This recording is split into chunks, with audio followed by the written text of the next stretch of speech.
Hello दोस्तों, नमस्कार। GS यूनिक्वाड में आपका हार्दिक स्वागत और अभिनंदन करते। आज हम लोग बात करेंगे एकलव्य महाविद्यालय जिसे EMRS के जितने लोगों ने फॉर्म भर दिया है लेबोरेटरी अटेंडेंट की, बिल्कुल उसमें 60 सवाल जो आएंगे आपके सब्जेक्ट से क्या है उसमें फिजिक्स, केमिस्ट्री, बायो और प्रयोगशाला के उपकरण 60 प्रश्नों की बिल्कुल तैयारी कराएंगे। वन लाइनर सवाल जो कि आपके एग्जाम में टकराना है, याद रखना है पेपर, और बहुत कम समय एकदम फास्ट रिविजन के साथ इसको देखेंगे कि कैसे कैसे कुछ क्वेश्चन आते हैं और आए हुए सवालों के बिल्कुल जैसे कि KBS में लैब अटेंडेंट में या JNU में लैब अटेंडेंट में इसके पहले जो कैसे सवाल आए थे उसी तरह बिल्कुल सवाल पैटर्न चलेंगे, बिल्कुल फास्ट रिवीजन के साथ, और उसमें आपको एकदम तैयारी होगी। चलिए पहला देखते हैं।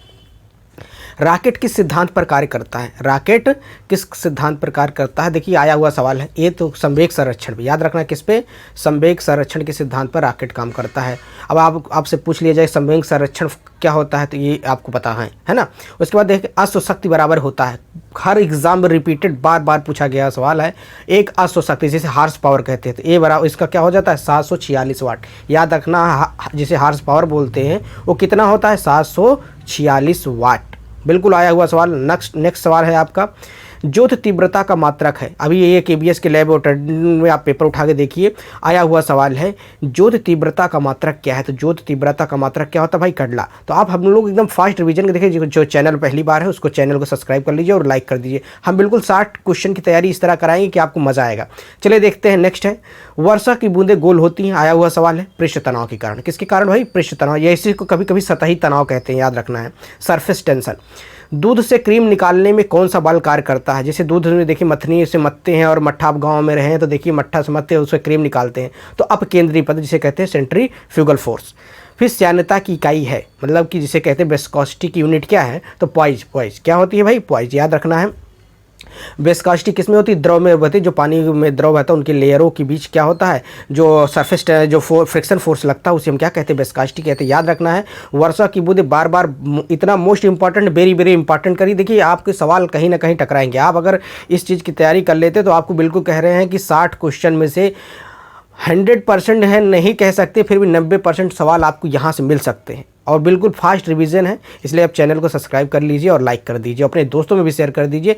देखिए हम बिल्कुल लैब अटेंडेंट की पूरी तैयारी कराएंगे। उसके बाद नेक्स्ट सवाल है, समुद्र नीला प्रतीत होता है। समुद्र नीला प्रतीत होता है किसके कारण? प्रकीर्णन के कारण।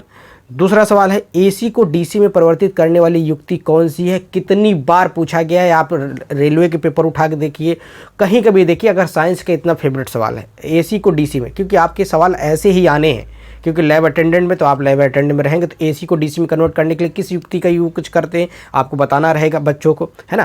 तो बच्चों को बताना है कि लैब में रहेंगे, आप फिजिक्स के लैब में रहें तो आपको ये सारी चीज़ें बतानी पड़ेगी। तो AC से DC में कन्वर्ट करने की जो इलेक्ट्रिकल का है क्या होता है भाई? रेक्टिफायर, याद रखना है। रेक्टिफायर एक ऐसी युक्ति है जो क्या करती है? AC को DC में कन्वर्ट कर देती है, याद रखना है। अब आपसे पूछ लिया जाए तो आप कमेंट बॉक्स में जवाब दीजिए, DC से AC में कैसे कन्वर्ट किया जाता है। चलिए नेक्स्ट है, घरों के पंखे और बल्ब या उपकरण लगे होते हैं, किस क्रम में लगे होते हैं? देखो दो होता है, एक सीरीज और पैरेलल। तो याद रखना आपकी जो घर की वायरिंग होती है वो समांतर क्रम में होती है, जिसे पैरेलल कहते हैं, ठीक है।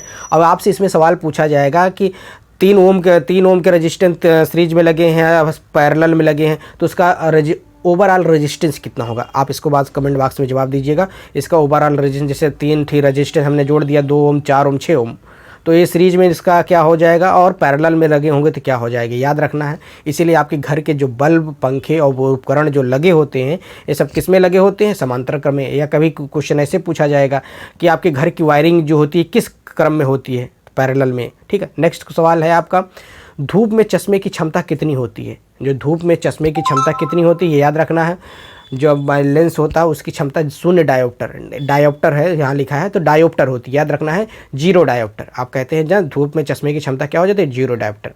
नेक्स्ट सवाल है, सर्वाधिक विद्युत चालकता वाला तत्व क्या है? देखिए बहुत फास्ट है, 5-6 मिनट में हम आपको 12 से 15 सवाल करा देंगे बिल्कुल, और आप एकदम फटाफट देख लेंगे तो कहीं ना कहीं आपको एकदम बिल्कुल फ़ायदा करेगा, है ना।